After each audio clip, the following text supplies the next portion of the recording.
So this is the third module, interrupts. Okay.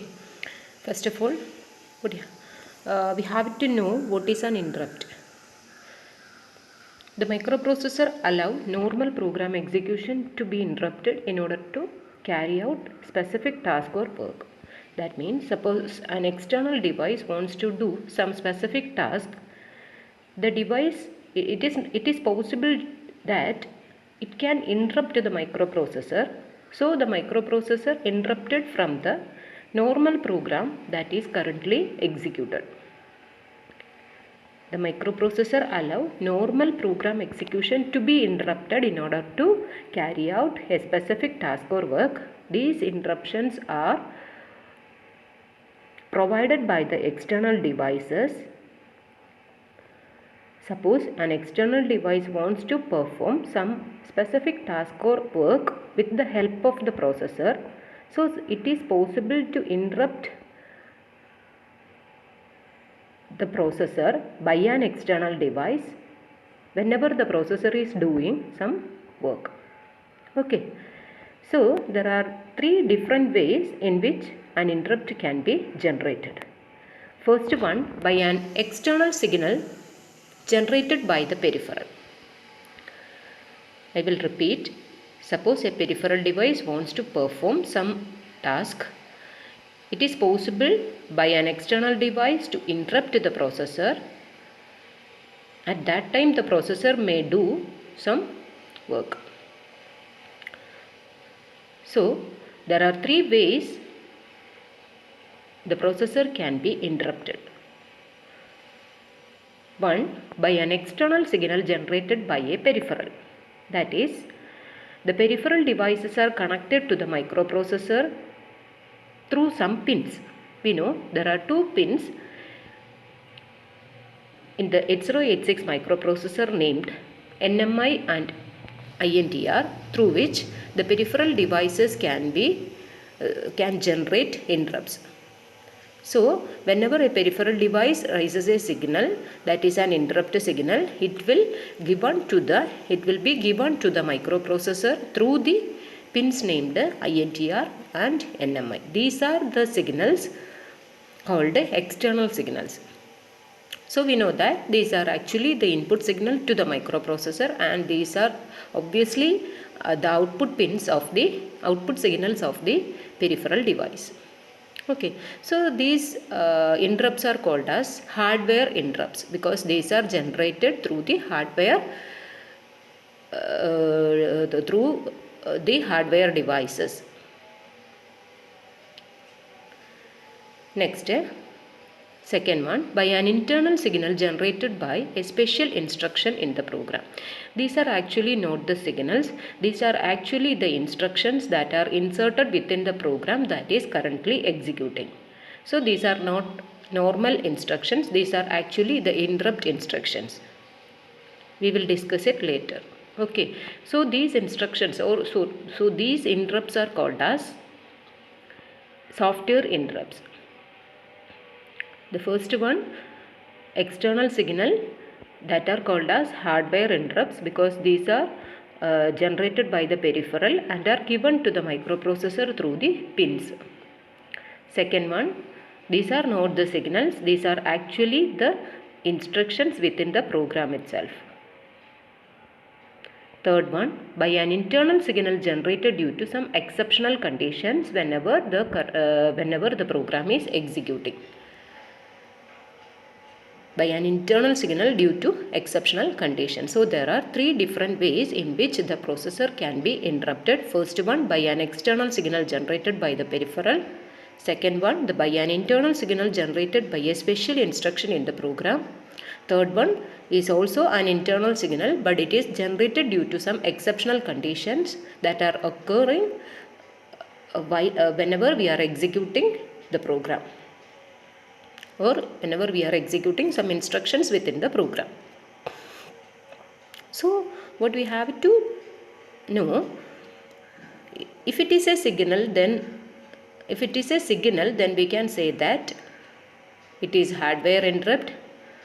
If the interrupt is not a signal, that are actually the instructions within the program, then that are called as software interrupts.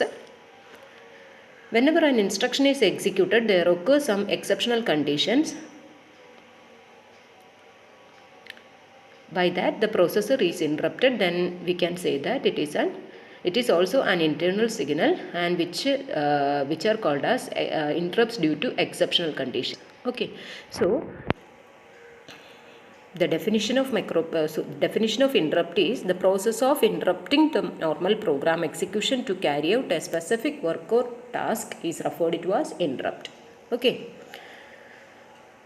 So, whenever a processor is executing a program, at that time the processor receives an interrupt signal. What the processor is doing is, it will execute the normal program execution. I will repeat. Whenever a processor is executing some program and at that time it receives an interrupt signal, the processor stops executing the current program execution and save the status of various registers like IP and CS and the flag registers. We know IP and CS contains the address of the instruction that is to be executed. So whenever an interrupt is occurred, the processor has to jump into some other memory location rather than the normal program execution. So what the processor do is, it will save the content of CS and IP and then the content of flag registers into the stack, and then execute some subroutine for executing the for performing the interrupt, for performing the task that are generated due to the interrupt. I will repeat. Whenever an interrupt is generated and it is received by the processor will save the content of IP and CS and also the content of flag registers into the stack and will execute a procedure or subroutine to perform the specific task or work requested by the interrupt. Okay, that subroutine is called as interrupt service subroutine or interrupt service routine, ISS or ISR. That is the procedure that is executed in order to execute the task that are requested by the interrupting device. So we know each and every device should have an ISR to perform the specific task whenever the device generates an interrupt. So after executing the ISR, at the end of the ISR, the last instruction of ISR should be the return instruction, RET. You know, the last instruction of subroutine is RET. Whenever the RET instruction is executed, the processor will restore the content of stack and then continue the normal program execution from the point where it was interrupted. Okay, that means after executing the interrupt service routine, it has to continue the normal program execution from the point where it was interrupted. For that, it will restore the contents of the stack that was stored previously at the time of execution of ISR. Okay, so the external interrupts are used to implement interrupt driven data transfer scheme. I already told you the interrupts generated by the special instructions are called as software interrupts, and they are used to implement system calls. The system calls are or monitor services are procedures that are developed by the system designer for various applications or various operations that are stored in memory. The user can call these services through software interrupts that are instructions within the program. Okay, so these are all about interrupts. So you should know the definition of interrupts, the process of interrupting the normal program execution to carry out a specific task or work is referred to as interrupt.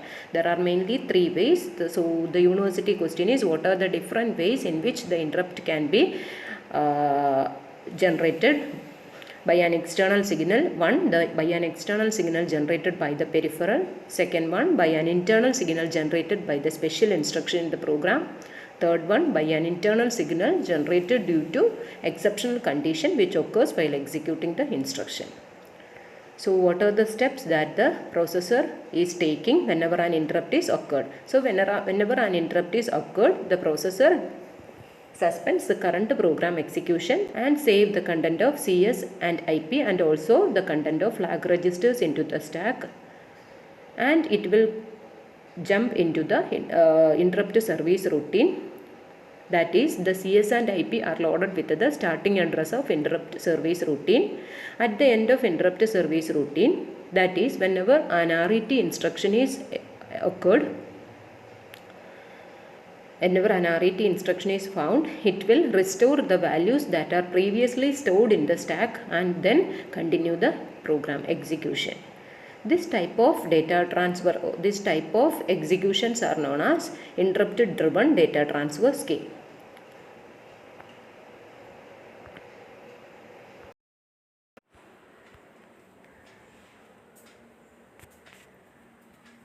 Next university question is interrupt driven data transfer scheme. We know the interrupts are very useful for efficient data transfer between the processor and peripheral device. Whenever a peripheral device is ready for data transfer, it interrupts the processor by sending an appropriate signal. Whenever, upon receiving the interrupt signal, the processor suspends the current program execution and then save the status of CS and IP and also the content of flag registers into the stack and then execute the ISS or ISR. When at the end of ISS, it has to restore the processor has to restore the status of the previous contents. That means that was stored at the time of executing ISS whenever it was interrupted, and then continue the normal program execution. This type of data transfer scheme is called the interrupt driven data transfer scheme. So the data transfer between the processor and the peripheral can be interrupted either by the polling technique or by an interrupt method. In the polling technique, the processor has to periodically check the status of the device, whether the device is ready or not. In that process, the processor time is wasted because the processor has to suspend its work and check the status of the device in periodic intervals. Okay, so the data transfer between the processor and peripheral can be implemented in two ways, polling technique and or through the interrupt method. In the polling technique, the processor has to periodically check the status of the device and can perform the data transfer only when the device is ready. Okay, actually here the disadvantage is that the processor time is wasted because the processor has to suspend its work and check the status of the device in the predefined intervals. Alternatively, if the device interrupts the processor to initiate the data transfer whenever the device is ready, at that time the processor time is efficiently utilized. That means the second method is the interrupt method. That means whenever a device is ready, it can interrupt the microprocessor for performing the data transfer. At that time, the processor time is not wasted for checking the status of the device in predefined intervals.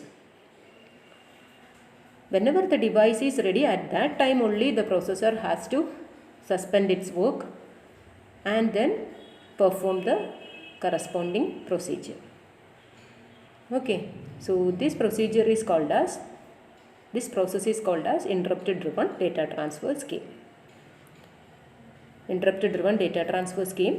Meaning is that the interrupts are useful for efficient data transfer between the processor and peripheral. Whenever an interrupt is received by the processor, it will suspend the current program execution and save the content of CS, IP, flag registers and any other registers into the stack, and then will execute ISS. At the end of ISS, it has to restore the values that are stored in the stack at the time of interrupt generation, and it will continue the normal program execution. So there are two ways in which the data transfer between the processor and peripheral are implemented, that are either polling technique or by interrupt method. The disadvantage of polling technique is that the processor time is wasted for checking the status of the device in predefined intervals. So we are using the interrupt method. In the interrupt method, the processor time is not wasted for checking the status and predefined intervals. Whenever a device is ready, it will give an it will give a signal to the microprocessor, and at that time only the processor suspend the current program execution and then execute the ISS. Okay.